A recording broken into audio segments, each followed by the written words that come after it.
Let's start at the very bottom, not of skill, but of World Series experience. The Seattle Mariners are the only current MLB franchise to have never appeared in the Fall Classic. Established in 1977 as an expansion team, the Mariners struggled for relevance for nearly 2 decades, with the first real taste of success coming in the mid-90s thanks to a generation-defining core of Ken Griffey Jr., Randy Johnson, Edgar Martinez, and later Alex Rodriguez. 1995 was a magical season for the M's. Not only did the Mariners make the playoffs for the first time, but they also had one of the most iconic moments in franchise history, the double. Edgar Martinez drove in Ken Griffey Jr. to beat the Yankees in Game 5 of the ALDS, helping save baseball in Seattle in the process. It looked like the beginning of a dynasty, but it wasn't, as they would be defeated by the Cleveland Indians in the ALCS. Then came 2001, when the Mariners tied the MLB record for most regular season wins with 116.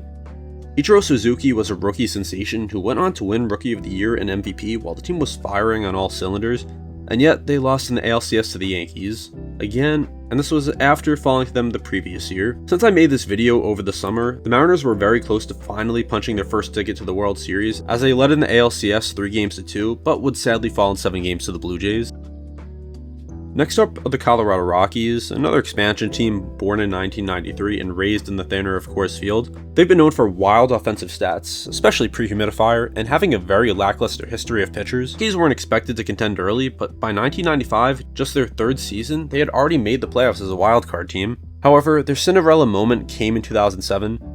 The team caught absolute fire in September, winning 14 of their final 15 regular season games to sneak into a tiebreaker against the Padres. That game, dramatic, chaotic 13-inning slugfest, ended with Matt Holliday's infamous "Did he touch the plate" slide, which launched the Rockies into the playoffs. From there, they swept through the NLDS and NLCS, going an absurd 7-0, coining the term Rocktober along the way. But then came the Boston Red Sox, and with a long layoff before the World Series, the Rockies were cold, and the Red Sox swept them in 4 decisive games. Since then, Colorado has returned to the playoffs a few times, including a wildcard win in 2018, but the team has never quite recaptured that 2007 magic, and fans are still waiting for their first World Series win, or even win in the series itself. With the way the Rockies have been the past few years, especially 2025, it's looking like it's going to be a long time until the Rockies will have a chance to get their first ring.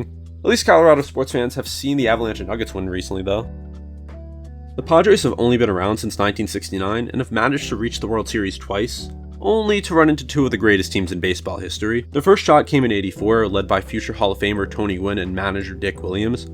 They overcame the Chicago Cubs in the NLCS, only to meet the powerhouse Detroit Tigers, who had dominated the regular season, and the Tigers would win that series in 5 games. Fast forward to 1998, the Padres were back, and once again, Gwynn was still anchoring the lineup. They defeated the Dynasty Braves in the NLCS, but were completely overmatched by the New York Yankees, who were in the middle of their own late 90s dynasty. That Yankees team won 114 games in the regular season and swept San Diego. This was part of the Yankee streak where they would win every World Series game from the last 4 games of '96 to Game 2 against the Mets in 2000. Since then, the Padres have been through ups and downs, and many more downs than ups. They built a strong core with players like Fernando Tatis Jr., Manny Machado, Dylan Cease, but deep October runs have been rare for them. They took down their rival Dodgers in the 22 NLDS, but lost to the Phillies in 5 after the Padres song. Philly going down to yellow and brown. That's what's in. And most recently to the Cubs in the Wild Card Series. The newest team in the MLB, starting in 1998 as the Devil Rays, they were perennial basement dwellers of the AL East, but in 2008 they dropped the devil and flipped the script. Under manager Joe Maddon and powered by young stars like Evan Longoria and David Price, they made a shocking run to the World Series. Unfortunately, they ran into the Philadelphia Phillies and lost in 5 games. Their second attempt came in 2020, a strange, pandemic-shortened season played in bubbles and empty stadiums.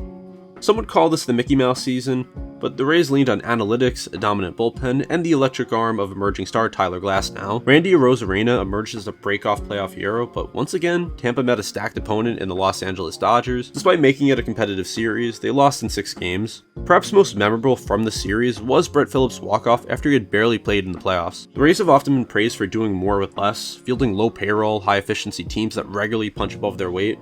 But when it comes to the World Series, they've yet to find a winning formula. Many wonder if the team's reliance on pure numbers sometimes gets in the way of momentum and instinct, as symbolized by manager Kevin Cash pulling Blake Snell early in Game 6 of the 2020 World Series when he was dealing. The Brewers' history is very interesting. Originally the Seattle Pilots in 1969, the team moved to Milwaukee the following year. They spent their early decades in the American League before switching to the National League in 1998. making them one of the few franchises to play in both leagues. The franchise's golden year came in 1982 when they were in the AL, nicknamed Harvey's Wallbangers after manager Harvey Kent. And the team's power-heavy lineup, the Brewers were led by Robin Yount, Paul Molitor, and Gorman Thomas. They beat the California Angels in the ALCS and advanced to the World Series for the first and so far only time in franchise history. They faced off against the St. Louis Cardinals in a dramatic 7-game series. Milwaukee even led 3-2 but dropped the final 2 games as the Cardinals' speed and small ball approach ultimately wore them down. Since then, the Brewers have made the playoffs sporadically, including heartbreaking runs in 2011 and 2018 and even a brutal loss in the 2019 NL wildcard game to the eventual champion Nationals. And then this year they went back to the NLCS and were the 1 seed in the NL but got swept by the Dodgers. And fun fact, until last year, every team that beat the Brewers in the playoffs went on to play in the World Series, and the Mets broke that streak in 2024. The Nationals were baseball's ultimate late bloomer. Originally the Montreal Expos, the franchise didn't reach a World Series for 50 years. Not in Canada, and not immediately after relocating to DC in 2005. Then in 2019, everything changed. Led by 19-year-old Juan Soto, Max Scherzer, and a great October by Steven Strasburg, the Nats made a Cinderella run all the way to the Fall Classic, where they defeated the heavily favored Houston Astros in 7 games. Even more astonishing, they won all 4 road games, a World Series first. Their lone appearance is also their lone win, giving them one of the strangest legacies in baseball. A team with a half a century of irrelevance, and an underdog win after losing Bryce Harper during the offseason and barely getting by the Brewers in the wild card. For years, the Texas Rangers were defined by near misses and outright collapses in the 2011 World Series, but in 2023, they rewrote the narrative. Let's rewind. The Rangers, originally the Washington Senators, established in 1961, relocated to Texas in 72. They struggled for decades, and they finally broke through in 2010, led by manager Ron Washington and stars like Josh Hamilton, Nelson Cruz, and Cliff Lee. They steamrolled their way to the World Series, defeating the Yankees in the ALCS, which I vividly remember even though I was only 8, but I was heartbroken.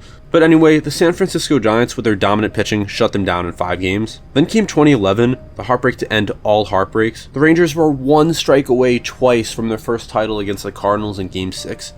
But David Freese's legendary triple and then walk-off homer in extra innings crushed Texas's dreams. They lost Game 7 and left fans in emotional ruin. What's worse is that it wasn't just a hit that got in the gap or anything like that. Nelson Cruz had a chance to catch it but completely misplayed it. It took more than a decade, but in 2023, which coincidentally was Nelson Cruz's last season, they finally did it. With a revamped roster featuring Corey Seager, Adolis Garcia, and Nathan Eovaldi, and managed by the legendary Bruce Bochy, the Rangers outdueled the Arizona Diamondbacks in 5 games. Seager took home World Series MVP, and for the first time in franchise history, Arlington hosted a championship celebration. Unlike many expansion teams, the Arizona Diamondbacks didn't wait long to make a splash. Founded in '98, they spent big early and it paid off. By 2001, in just their 4th season, they were World Series champions. That 2001 team was anchored by a dominant 1-2 punch in Randy Johnson and Curt Schilling. They faced the New York Yankees, who were coming off 3 straight titles and were heavy favorites. What followed was one of the most thrilling World Series ever played. Well, thrilling if you were a Diamondbacks fan. I wasn't alive for this, but I can only imagine my reaction if I was. After being pushed to the brink in Game 7, the D-backs staged a legendary 9th-inning comeback against the great Mariano Rivera, and was capped off by Luis Gonzalez's bloop single against the infielders playing in. Arizona's lone title came just weeks after 9/11, making the emotional weight of that series even heavier. After that early peak, the D-backs have seen some playoff action, most recently in 2023 when they shocked the world by making it back to the World Series as a 6 seed. They'd fall to the Rangers in 5 games and then would miss the playoffs the next 2 years. The Angels story is a long one, full of stars, bad ownership, and a single shining championship moment. Founded in 1961 as an expansion team, and previously known as the California Angels, Anaheim Angels, Los Angeles Angels of Anaheim, Los Angeles Mike Trouts of Anaheim, Los Angeles, California, the franchise was often competitive but couldn't get the job done until 2002. That year, under manager Mike Scioscia, with a scrappy team, the Angels made a Cinderella run, led by Troy Glaus, Garrett Anderson, and a fiery young reliever named Francisco Rodriguez, also known as K-Rod. The Halos defeated the Giants in a wild 7-game World Series. Most remember Game 6 when the Angels were down 5-0 and just 8 outs from their elimination, before roaring back with a rally that defined their season. They've had plenty of talent since, most notably the legendary Mike Trout and Shohei Ohtani, but haven't returned to the World Series and haven't even been to the playoffs in over a decade. Injuries, mismanagement, and poor pitching have plagued them, and their lone title feels increasingly like an outlier in a frustrating franchise timeline. Still, 2002 lives on as a magical moment in Anaheim, as it's really sad Mike Trout will likely never get a chance to win a ring, as he is easily the best Angels hitter of all time. The Royals' history is marked by 2 incredible peaks, each spaced exactly 30 years apart with a long valley of irrelevance in between. Founded in 1969, Kansas City didn't take long to become competitive. By the late 70s and early 80s, the Royals were regular postseason contenders, built around George Brett, Frank White, Willie Wilson, and a great pitching staff, and losing the World Series in 1980 to the Phillies that they finally broke through in 1985. The 85 squad was a scrappy, resilient team that came back from 3-1 deficits in both the ALCS and the World Series. They beat the Cardinals in 7 games, aided by a controversial call in Game 6 that still sparks debate. There was redemption for a team that had been knocking on the door for years. Then came the Dark Ages.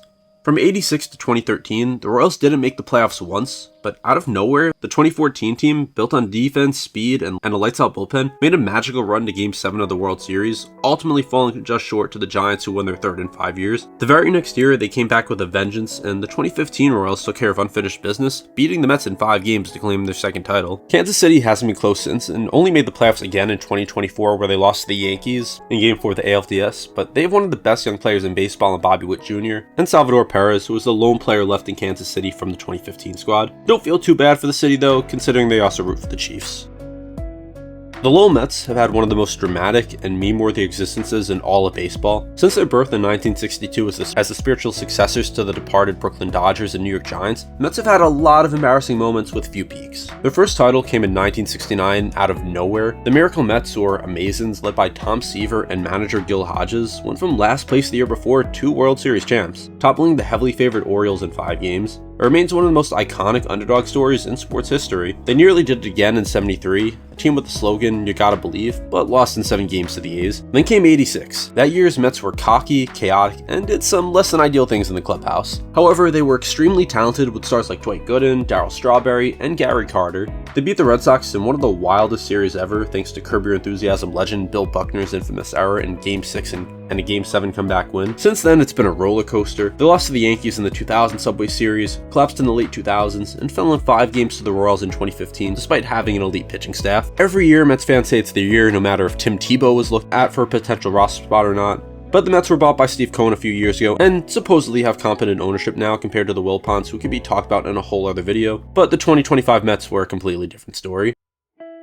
Until this year, the Blue Jays had a perfect record in the World Series and were literal inches away from keeping that perfect record. Born in 77, the Jays had a slow build in the AL East, but turned into a powerhouse by the late 80s and early 90s. Their first title came in 92, backed by stars like Roberto Alomar, Joe Carter, and Dave Winfield, and ace pitchers like Jack Morris and David Cohn. They defeated the Braves in 6 games, becoming the first non-US team to win the World Series. Sorry, Expos. But 1993 was even more iconic. Facing the Phillies, the Jays were up 3-2 heading into Game 6, with Toronto trailing in the 9th inning. Joe Carter hit a walk-off 3-run home run off Mitch Williams, and it was one of the most legendary moments in World Series history. Touch 'em all, Joe still echoes in the memories of Jays fans everywhere. Since then, a long drought. The Jays didn't return to the postseason until 2015, when Jose Bautista electrified the fan base with his 3-run home run and signature bat flip, but they lost to the Royals in the ALCS, and they finally returned this year and were up 3 games to 2 against the defending champs, and then 2 outs away from winning. But their closer gave up a tying home run, and they had the bases loaded with 1 out in the bottom of the 9th when a grounder was hit to the second baseman, and IKF took off home but would get thrown out by just a step, and Toronto would end up falling in the 11th. Founded in 1993 as the Florida Marlins, they won their first World Series in just their 5th season, 1997. That team, led by Gary Sheffield, Moises Alou, and a young Livan Hernandez, beat the Cleveland Indians in a dramatic 7-game series, capped off by Edgar Renteria's walk-off single in extra innings of Game 7. Then owner Wayne Huizinga, sorry if I'm mispronouncing that, blew up the team almost immediately in a massive fire sale. In 2003, another random collection of talent, including young stars like Miguel Cabrera, Josh Beckett, and Dontrelle Willis, got hot at the right time. They beat the Cubs in the infamous Bartman NLCS, and then took down the Yankees in 6 games. Jack McKeon, their 72-year-old manager, became a legend in Miami. The Marlins haven't been back to the World Series since, and their years have been defined by rebuild, trades, Derek Jeter, and attendance woes. But somehow they remain perfect in the Fall Classic, 2 for 2 against all odds. That may be because they've only even been to the playoffs twice since, and haven't even made it past the division series. The Indians are steeped in baseball tradition. Their first championship came in 1920, the second in 1948, and that's it. Since then, just constant disappointment. They've lost 4 World Series in 54, 95, 97, and 2016. The 97 loss is infamous because they were 2 outs away from a title in Game 7 before Jose Mesa blew the save and the Marlins walked it off in extras. Then in 2016, they blew a 3-1 series lead against the Cubs in one of the most dramatic Game 7s in MLB history. Like, this was by far the best World Series of my lifetime until maybe the World Series this year. The Indians hold the distinction of having the longest active championship drought in baseball, over 75 years and counting, and the city still waits. Once a National League team that made one World Series run in 2005, they became an American League powerhouse after their 2013 realignment. They've appeared in 5 World Series since 2017, winning 2 in 2017 and 2022, and they've lost 3 in 2019, 21, and 23. The 2017 team was loaded, but that title will forever be controversial. MLB later confirmed the Astros use a sign-stealing system involving cameras and trash can banging, triggering suspensions, firings, and endless debate. Most baseball fans do not consider this to be a legitimate World Series, but despite the scandal, the Astros kept winning, reaching the ALCS every year from 17 to 23, and finally losing in the wild card in 2024. And more recently, their playoff streak that went back to 2017 was broken this year. They did claim a scandal-free title in 22, and players like Jose Altuve, Alex Bregman, Justin Verlander, and Yordan Alvarez helped define the string of success, but these Astros teams will forever be mired in controversy. The Orioles' history is a story of reinvention, both as a team and a city. Originally the St. Louis Browns, who never won a title, the franchise moved to Baltimore in '54 and quickly began to build something special. The golden era came in the late 1960s and early 70s under manager Earl Weaver, also known as the Earl of Baltimore, with a powerhouse roster featuring arguably the best defensive third baseman of all time in Brooks Robinson, as well as Frank Robinson, Jim Palmer, and Boog Powell. The Orioles were a model of consistency. They won their first World Series in 1966, sweeping the Dodgers thanks to dominant pitching and defense. They returned in 1969, but were stunned by the Miracle Mets. Baltimore got redemption in 1970 by defeating the Reds and returned again in 71, only to fall to the Pirates in a 7-game duel. That run of success continued through the early 80s and in 83. And in 83, the Orioles won their third and most recent championship, led by Cal Ripken Jr., Eddie Murray, and a stacked rotation. Since then, the O's have entered long stretches of futility, especially in the 2000s, but recent seasons have seen a resurgence of young talent. For the first 97 years of their existence, the Phillies were known more for futility than greatness. Founded in 1883, they were one of the losingest franchises in American pro sports and didn't win a single World Series until 1980. That 1980 squad, managed by Dallas Green and led by Mike Schmidt, Steve Carlton, Tug McGraw, finally brought a title to Philadelphia. Schmidt won the MVP, and the Phillies beat the Royals in 6 games to end nearly a century of frustration. But true to Philly fashion, the good times did not last. They lost the 83 World Series and didn't return again until 93. Despite their impressive season, Joe Carter's walk-off home run in Game 6 ended their dreams and remains one of the most iconic plays in World Series history, and a nightmare for Phillies fans. Then came the late 2000s. Behind Ryan Howard, Chase Utley, Jimmy Rollins, and Cole Hamels, the Phillies won it all again in 2008, this time over the Rays. They returned in 2009 but lost to the Yankees and haven't quite reached that peak again despite recent postseason appearances, including an improbable run to the 2022 World Series where they fell to the Astros. The Twins' story is split between 2 cities. Before becoming the Minnesota Twins in 1961, they were the Washington Senators, a team that won it all in 1924 but spent decades mostly in obscurity. The Minnesota chapter began with promise. The Twins reached the World Series in '65, led by Harmon Killebrew and Tony Oliva, but lost to Sandy Koufax and the Dodgers. Their real glory came in the Metrodome years, because in 1987, the Twins shocked the world. They won the AL West with just 85 wins, but catching fire in October. With Kirby Puckett, Ken Urbick, and ace Frank Viola, they defeated the Cardinals in a 7-game classic, and that was the first time the home team won every game of the series. They did it again in '91 in what many consider to be the greatest World Series ever played. Puckett's walk-off home run in Game 6 is legendary, and Jack Morris's 10-inning shutout in Game 7 sealed the deal over the Braves.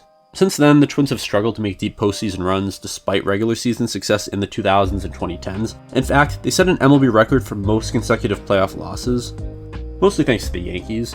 It was 18 straight before finally snapping it in 2023 thanks to the Blue Jays. The White Sox are one of baseball's oldest teams, but their history is as much defined by scandal and drought as it is by success. Their first title came in 1906 in the All-Chicago World Series, where they upset the powerhouse Cubs, but 13 years later, the team found itself at the heart of the sport's darkest chapter, the 1919 Black Sox scandal. 8 players were accused of throwing the World Series against the Reds in exchange for money from gamblers, a moment that would haunt the franchise for generations. There was a great movie made about this called 8 Men Out, which I highly recommend. The Sox were competitive here and there, but they didn't return to the World Series until 1959, and they just lost to the Dodgers. Then there was nothing for 46 years. But in 2005, the White Sox finally got redemption. Under manager Ozzie Guillen, and with a rotation that pitched 4 consecutive complete games in the ALCS, they swept the Astros in the World Series. Paul Konerko, Jermaine Dye, and AJ Pierzynski led the charge, and a long-suffering fan base finally had its moment.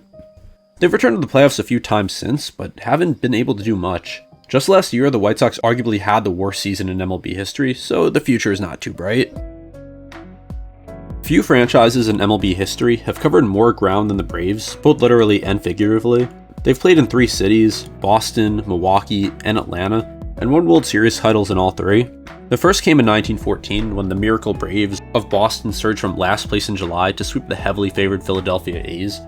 After moving to Milwaukee, they won again in 57, led by Hank Aaron, Eddie Matthews, and Warren Spahn. But the Braves are most associated with the dominant run they had in the 90s and early 2000s under manager Bobby Cox. With a rotation featuring Greg Maddux, Tom Glavine, and John Smoltz, and sluggers like Chipper Jones and Andrew Jones, they won an absurd 14 consecutive division titles. But October often was not in fact seen doing the chop. Their only title during that stretch came in 95 when they beat the Cleveland Indians in 6 games. Despite multiple World Series appearances in 91, 92, 96, and 99, they just couldn't quite seal the deal again. Then out of nowhere came 2021, after an injury-riddled season where they lost their star outfielder Ronald Acuna Jr. and a mere 88-win regular season. The Braves caught absolute fire. They defeated the Astros in 6 games and claimed their 4th championship, proving once again that in October anything can happen. The whole baseball world outside of the NL East fan bases were rooting for the Braves this year to defeat the recently outed cheater Astros. The Detroit Tigers are one of baseball's oldest and most beloved franchises, and also one of its most tortured. Founded in 1901, they've appeared in 11 World Series and won 4, but each win has been hard-earned and spaced across eras. Their first championship came in 1935, led by Hall of Famer Hank Greenberg and player-manager Mickey Cochran. It was a reward for a franchise that had lost in the World Series 3 times in the 1900s and twice more in the 30s before finally getting over the hump. They struck again in 1945, led the great Hal Newhouser, who I covered in another video that you should check out, taking advantage of a war-weakened league to defeat the Cubs in 7 games. After that, the Tigers faded for a while, until 1968 when one of the greatest pitching performances in World Series history lifted them back to glory. Denny McLain won 31 games that season, but it was Mickey Lalick who stole the show in the Fall Classic, pitching 3 complete game victories to beat Bob Gibson and the Cardinals in 7. Then came 84, where Detroit was just completely dominant. The Tigers started a ridiculous 35-5, coasted through the regular season, and took down the Padres in the World Series. Alan Trammell, Jack Morris, and Kirk Gibson were among those heroes. Since then, it's been heartbreak for Motor City. The Tigers lost the World Series in both 2006 and 2012, and the rebuild has been long and painful, but things seem to be getting better for them after a shocking playoff appearance in 24, and winning a playoff series again in 2025, but they did fall in 5 games to the Mariners. If any team was defined by its absence from the World Series winner's circle, it was the Chicago Cubs. One of the oldest franchises in sports, the Cubs won early in 1907 and 1908, back-to-back championships in the dead ball era, but then nothing. They appeared in 7 more World Series through 1945, losing every single one. And after that, they didn't even get to the Fall Classic for another 71 years. The curse of the Billy Goat, Steve Bartman, Black Cats, Leon Durham, you name the heartbreak, the Cubs lived it. Then came 2016, led by a young core of Chris Bryant, Anthony Rizzo, Javier Baez, and the managing of Joe Maddon. The Cubs finally broke through. After falling behind 3-1 to Cleveland in the World Series, who was and still is facing a World Series winning drought of their own, they mounted a dramatic comeback. Game 7 with rain delays, blown leads, and Rajai Davis's clutch homer. It was an instant classic. But when Mike Montgomery recorded the final out in the 10th inning, the weight of 108 years fell away. Back to the Future was only a year off from their prediction of the Cubs winning in 2015, all the way back in the 80s. This finally gave Cubs fans relief after their 108-year streak of failure was over. Imagine living over 100 years and not even seeing your team win a championship. Just absolutely brutal.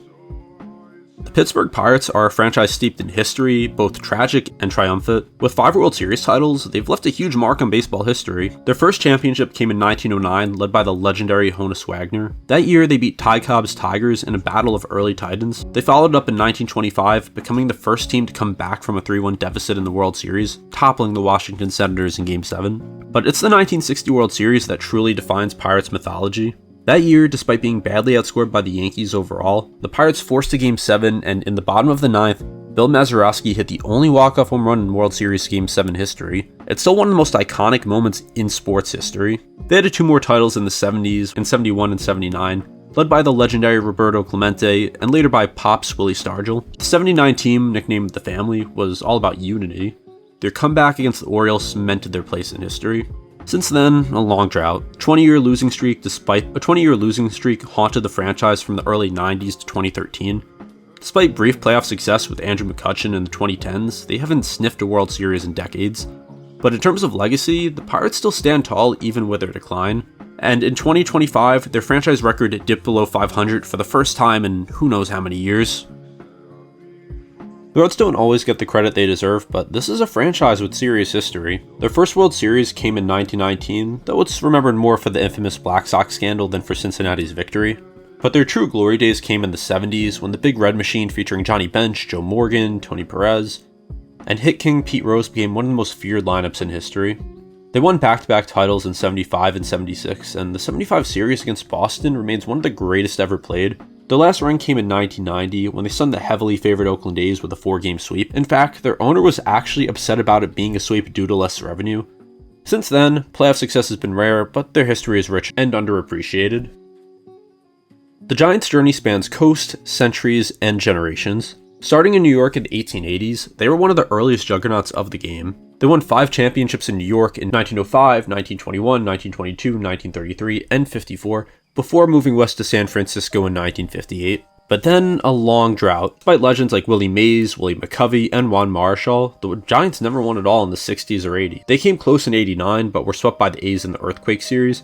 And in 2002, they were just 5 outs away before the Angels stormed back in Game 6. But starting in 2010, the Giants redefined modern baseball dynasties. Led by manager Bruce Bochy, Madison Bumgarner, Buster Posey, their ace Tim Lincecum, and Pablo Sandoval, the Giants won 3 titles in 5 years in 2010, 2012, and 2014. The 2010 team broke the drought, the 2012 team swept the Tigers, and the 2014 team, that was the Mad Bum series. With Bumgarner throwing 21 innings and posting a .43 ERA, it was a postseason performance for the ages. With 8 titles and over 140 years of history, the Giants are one of the sport's premier franchises.